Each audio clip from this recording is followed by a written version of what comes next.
Olá, meu nome é Pablo Vilaço, sou crítico de cinema e diretor do portal Cinema em Cena, e no segundo dia do Festival de Tribeca eu assisti a mais 5 filmes. O primeiro foi um documentário chamado Thought Crime, da Erin Carr, filha do David Carr, jornalista do New York Times que morreu recentemente, e é um documentário muito interessante sobre um tema curioso. É a história de um policial que foi, inclusive ganhou o nome de policial canibal, porque ele desenvolveu uma certa fetiche, fantasia por canibalismo na internet, e em chats desses sites de fetiche, ele discutia a possibilidade de sequestrar algumas mulheres, matá-las e cozinhar sua carne e comer.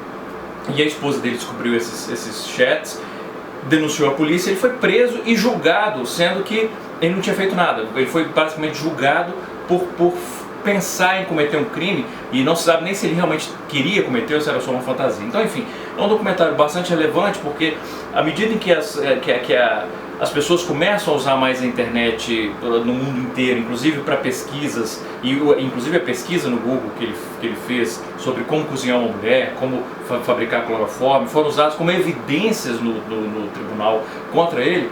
Como é algo que todos nós fazemos, né, essas pesquisas, a gente sozinho no computador, não vou dizer que tipo de pesquisa eu faço, mas são extremamente inocentes, mas dele não era, mas as minhas são, eu garanto, eu juro, prometo.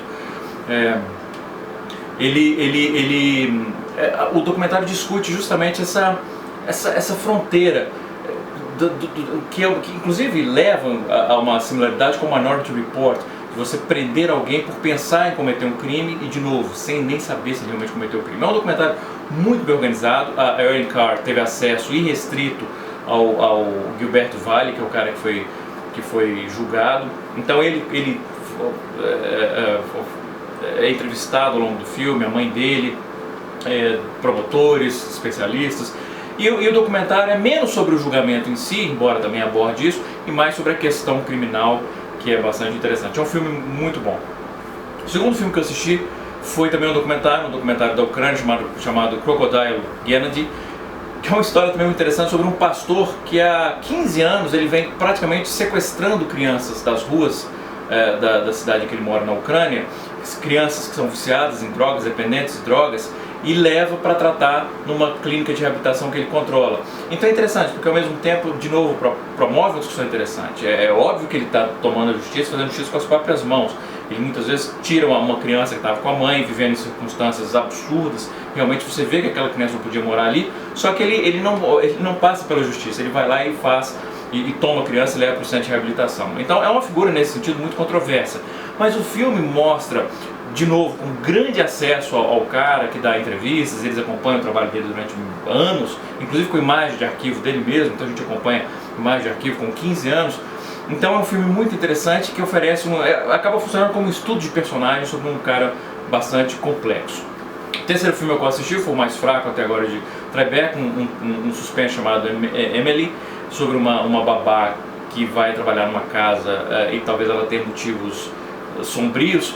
E é um filme que ele é mais interessante quando a gente não sabe exatamente qual a motivação dela. À medida que a gente vai descobrindo por que ela está ali, o filme se desfaz completamente, porque são motivações ridículas, e o filme, toda a fragilidade do roteiro, por melhor que seja a direção em alguns momentos, a fragilidade do roteiro acaba fazendo o filme entrar em colapso, e mesmo porque a direção também não é tão brilhante assim. Tem um elenco infantil muito bom, que é o que vale a pena nesse Emily, mas é o mais fraco até agora. O quarto filme foi um filme irlandês chamado The Survivalist, no mundo pós-apocalíptico, em que a gente basicamente acompanha um cara que mora sozinho, tenta sobreviver, e duas mulheres acabando onde ele mora, e a gente começa a ver a relação entre essas três pessoas e a desconfiança entre eles. É um filme praticamente sem diálogo e muito bem conduzido, tanto pelos atores quanto do ponto de vista de direção. A narrativa é muito segura, justamente por não depender de diálogo. Tem que ser uma narrativa visualmente muito clara. É um filme que gera atenção, gera interesse, em nenhum momento ele é chato, é enfadonho. E é um filme que ele não propõe discutir relações ou estabelecer grandes estudos sobre como nos comportaríamos no mundo pós-apocalíptico. Acompanha esses três personagens e como eles lidam com aquelas situações, e funciona muito bem nesse sentido. E o quinto filme do dia, o último, foi um documentário também chamado Transferi Lives, que foi um filme arrebatador, porque é um filme dirigido por um cara que tem ALS, né, que é a doença do Stephen Hawking, e é um cara que descobre que tem essa doença com 30 anos, e ele, em 2, 3 anos, ele já está preso numa cadeira de rodas, com 4, 5 anos ele já está com respirador, tubo de alimentação, ureter, catéter, drenos, e é uma coisa, e ele consegue dirigir o filme e mostrar a sua realidade mesmo com todas essas limitações. Então é um filme muito sincero, muito, ele se expõe, muito corajoso, ele se expõe completamente nesse processo. É um filme doloroso de assistir. Ele estava inclusive na plateia e depois ele disse algumas palavras através do computador. É um filme profundamente tocante e muitas vezes difícil de assistir pela realidade brutal que ele retrata dessa doença horrorosa. É um filme que realmente muito impactante, muito difícil de assistir.